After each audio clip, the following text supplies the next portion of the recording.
Hello and welcome to another update. In this one, I'll be covering the latest developments throughout the front line, starting out with the general situation across the front, and that is that it is mostly silent.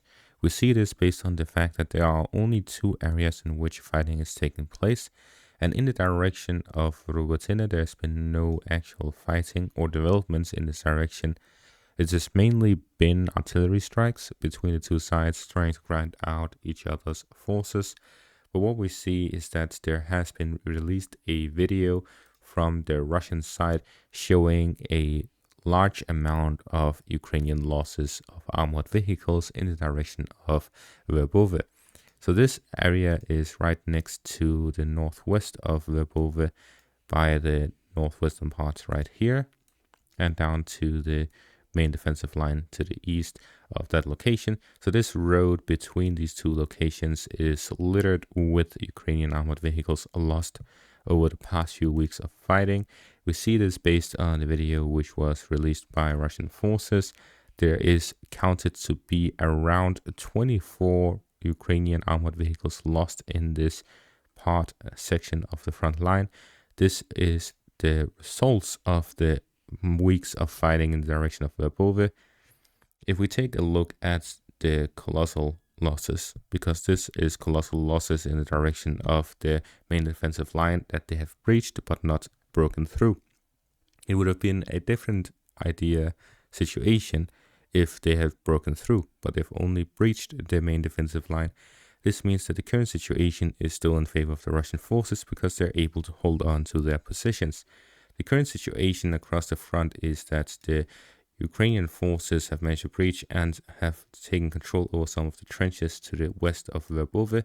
If we take a look at the deep state map, we see that the Ukrainian forces have only parts of the fortifications to the west of Verbove, only parts of the trenches. But what they have is actually enough to create some passage through the main defensive line, the anti-tank ditches. The current situation is that the Ukrainian forces is most likely building up their forces for a main final push. As I've been talking about for a very long time, this hasn't happened yet. But what we're seeing is that the Ukrainian forces have largely stopped their attacks over the past few days. This has been reported by many sources, including the Deep State Map. If we take a look, there's been no real changes in this part of the front line since the change on the 21st of September, where they gained a bit of ground. Then there was a correction where the Ukrainian forces actually controlled less. And then since then, there's been no actual changes. So the Ukrainian forces have essentially not changed the front line for 6 days now. With this, we see that the Ukrainian forces are likely not launching any more of these assaults. We see, based on the losses, that the Ukrainian forces have actually used the armored vehicles more than just infantry assaults, but also armored vehicles included, and not just a few, but 24. So with this, we see that the Ukrainian forces are having a very difficult time breaking through Russia's main defensive line. This is why we're seeing that they're most likely building up one big push. The reason for that is if they cannot successfully break through Russia's defensive line, then they don't have enough power. They need to get some sort of result, because from the recent United States visit by Zelensky for the United Nations General Assembly, as well as the meeting with the White House and Canada, we see that the Ukrainians have not received any major pledges of support. There's been some steady support and supply for Ukraine, but it is not enough to replace the sort of losses that they are receiving. They are losing men at a rate at which they cannot be replaced, so they need further support. If they need the support, they need to restart an offensive in the next summer, next spring. Then they need a lot more units, a lot more equipment, and a lot more soldiers for that. So they need to do some sort of success to motivate and show the West that they can succeed, and as such receive more support. With the results of this 4-month offensive, they have hardly gained anything, and they've only breached their first main line of defense. With this, it's not enough to show that they're actually able to regain, well, everything, because as we can see, there's hardly a dent in the Russian positions. So with this, the Ukrainian forces need some sort of major success. And they will most likely try to gain that with an armored assault, because they've experienced previously that if they have strong enough forces, then the Russians would just retreat to other positions. But what they're not taking into account is the fact that the Russians are much stronger now and have these major defensive lines, so that same strategy will not work. But it seems that they will try it anyways. They believe that if they launch a strong enough offensive with the Challenger tanks, with the Abrams tanks that just arrived, and with the Leopard tanks they have left, they may be able to break through. Rather try and fail than not try, knowing that you could have succeeded, is the kind of mentality that they're having right now. If they can try it and they actually succeed, then there they go. They can fight for another year or two. If they fail, then it wouldn't have changed much from if they didn't try at all, because the current rate of attrition for the Ukrainian forces is not sustainable in the long run, and the Russian forces are able to deal with it at a pace and at a rate that the Ukrainians are not able to withstand against. And this hasn't just happened in the direction of Verbove, we also see it in the direction of Andriivka. So we hadn't seen a lot on the Russian perspective of the fighting by Andriivka. We have seen that the Ukrainian forces managed to capture the village, but recently we also got this footage from Andriivka, which also shows large Ukrainian losses in this direction. We see this video here, which has been geolocated by Military Summary. It's about a 3-minute long video, and it shows multiple Ukrainian vehicle losses in the direction of Andriivka. And these are all Ukrainian losses in a recent assault after their capture of the village. So we see, despite their advancements, the Ukrainian forces also try their own armored assaults, similar to the Russian attempted counterattack north of Klishivka.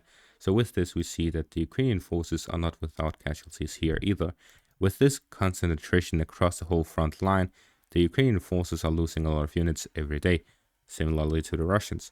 But the Ukrainians are losing more because they are on the offensive, and they are hitting their head against the Russian iron wall in the Zaporizhia front.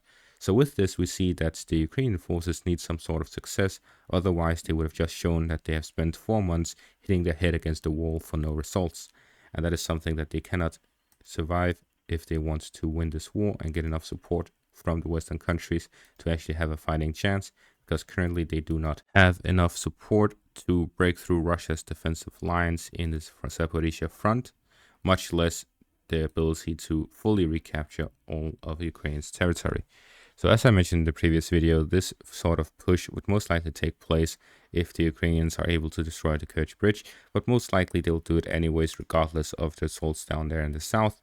We are seeing that the Ukrainian forces are building up whatever forces they have left from the 4 months of attrition to then make a final push before the rainy season starts, so that they're able to attempt some sort of success by the southern front. Finally, we also have to take into account the Russian losses by Crimea.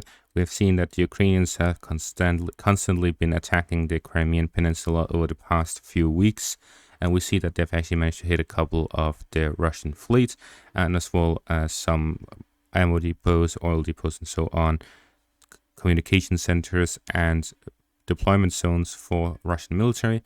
However, this all in total is not enough to actually put a dent at the Russian front line, because no matter how many ships the Russian fleet loses, it will not change the front. While the other strikes are mostly influential on the front line, at the same time, these are units that are in the rear. If the Ukrainian wants to get most out of their strikes, they would need to hit all of the depots between this whole area, so that they have to restock one at a time. With the current situation, the Ukrainians destroy all of the supplies the Russian forces have in the Crimean Peninsula. It wouldn't change what is currently at the front line, and with the land bridge being the main supply route for Crimea, if they get rid of everything in Crimea, then there would be Crimea having a shortage, not the front line having a shortage, because the Russians can supply from the east. So with this, we can actually see that if the Ukrainians want to get the most out of these strikes in Ukraine, they need to follow up with some sort of assault, whether it be through the Dnieper River or through the river line or from the sea. So essentially what we're seeing is that the Ukrainians are just attacking Crimean positions for PR reasons, not for actual military strategy reasons, because there's no military benefits for the Ukrainian forces to attack Crimea other than destroying Russian fleet, which is hardly affecting the front line. Their current objective is blockading the ports by Ukraine, but even if the Russians completely run out of sea vessels, the Russian forces would still be able to blockade it using their own air force or other units. So in the end, what we see is that the Ukrainians are just doing some PR stunts for morale, not for any military reasons. And that is going to be all for this update. Thank you all for watching and have a great day.